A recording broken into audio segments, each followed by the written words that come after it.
안녕하세요. 모든 경기 종목을 다루고 있는 토서관입니다. 하루도 빠지지 않고 많은 경기들의 조합픽을 프리미엄 정보방에서 매일 공유하고 있습니다. 참여를 원하시는 분들은 영상 하단 댓글 보시면 오픈 채팅 링크 있으니 문의 주시길 바라며 구독과 좋아요 한 번씩 부탁드리겠습니다. 그럼 이번 경기 정보 시작하겠습니다. 일본 축구 그리고 J리그와 관련하여서 나고야 그랜퍼스 도쿠시마 모르티스에 대해서 정보들을 알아보도록 하겠습니다. 우선적으로 아시아에서 클럽의 최강자에 대해서 승부를 가리는 2021년 아시아 연맹 챔피언스 리그 동아시아 권역의 16강의 단판적인 승부가 일주일을 남겨두고 있습니다. 다행스러운 점이 있다면 K리그를 대표하고 있는 4개에 출전하는 팀들이 전부 다 조별의 리그를 통과를 하여서 토너먼트에 진입을 하기도 하였습니다. 매치업에 대해서도 흥미진진하다는 반응들을 많이들 보이시며 디펜딩 챔피언 현대인 울산이 14일에 우산 문수 경기장에서 가와사키 프론탈레 일본과의 자웅을 겨룹니다. 같은 날에는 대구FC가 나고야 그랜퍼스 일본과의 적지에서의 8강의 티켓을 가지기 위해서 다투며 15일에는 현대인 전북이 전주성에서 태국인 바툼 유나이티드 포항의 스틸러스는 일본의 세로소 오사카 원정의 경기를 펼치게 되어져 있습니다. 바툼 전 그리고 전북을 제외하고 나머지는 3경기의 클럽 한국과 일전으로 잡혀 있기 때문에 양국에 있어서 실력을 간접을 비교할 수 있는 기회라고 보여집니다. 이렇게 생각대로 이루어지기만 한다면 정말 좋겠지만 대회에 있어서 정상적으로 개최를 할지에 대한 여부는 아직까지는 불투명합니다. 여전하게 가라앉지 않고 있는 코로나 바이러스로 인해서 지금의 상황은 매우 심각한 편이긴 합니다. 특히나 질병관리청을 비롯하고 있는 방역당국의 2020년 도쿄올림픽을 폐막을 한 후에도 확진세가 줄어들지 않고 있습니다.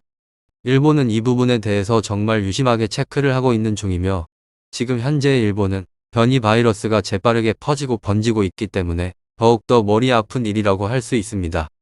이와 관련하여서 나고야 그랜퍼스 도쿠시마 모르티스 해외에서 백신의 접종이 인정이 되지 않는 상황에서의 엄격하면서 제대로 된 규정이 적용이 된다면 가와사키 선수단들은 울산 원정을 시작을 하기 전 2주간의 격리를 해야지만 합니다. 그렇지만 경기일에 대해서 이미 일주일도 남지 않았으며 주말의 경기에 대해서 이걸 마치고 난 다음에 단기적인 일정으로 입국을 할 예정이라고 밝히게 되었습니다. 여기서 선택할 수 있는 사항은 2가지이고 경기를 제대로 계획에 맞춰서 진행을 하느냐 혹은 그렇게 하지 못하느냐입니다.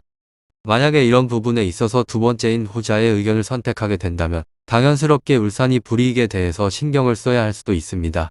몰수패에 대해서 생각을 하게 되지만 이것까지는 아니더라고 한들 불필요하게 원정을 다녀와야 할 수도 있다는 얘기입니다. 한국의 프로 연맹과 울산에 자리하고 있는 구단은 월드컵 최종 예선에 있어서 원정 경기를 위해서 코호트 격리의 체제로 체류를 하고 있는 레바논과 이라크와 같이 잣대가 가와사키에도 적용이 되기를 희망하고 있습니다. 철저하게 방역 지침에 대해서 이행을 해야 하고 주도 면밀하게 관리를 전제를 한다면 ACL 홈경기에 진행을 시키고 싶지만 방역 당국은 결정에 대해서 미루는 편이라 한마디로 이도저도 못하는 상황이 되어버린 것입니다. 다행스럽게 카와사키현 그리고 울산의 경기 외의 다른 경기에 있어서는 큰 문제는 없었습니다. 태국을 살펴보게 되면 격리에 대해서 이건 의무가 아니라고 하고 있으며 실제로는 태국의 현지 방역도 굉장히 우수한 편이라고 보여집니다. 대회의 조별리그를 위하여서 태국 원정을 다녀오게 된 울산 포항 선수단에서는 확진자가 나오지 않는 상황입니다. 정상적으로 16강전을 하기 위한 진행은 무척이나 중요한 사항이라고 할 수 있으며 나고야 그랜퍼스 도쿠시마 모르티스와 관련하여서 10월에 국내에 개최가 적극적으로 추진 중에 있는 대회 8강 그리고 4강전에도 영향을 많이 끼칠 수 있게 되는 것입니다. K리그와 관련하여서 관계자는 ACL도 굉장히 큰 규모의 대회이다. 월드컵 그리고 올림픽 등 다양한 스포츠 국가 대항전과는 다른 기준이 적용될 것이다.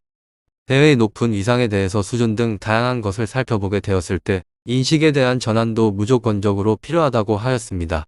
J리그 일본 축구에 대해서 조금 더 자세한 정보들을 찾아보도록 하겠습니다. 우선적으로 유럽을 시작으로 하여서 아시아, 남미, 아프리카의 케이로스 감독의 기사들이 왜 많이 나게 되었는지에 관해서 살펴보도록 하겠습니다.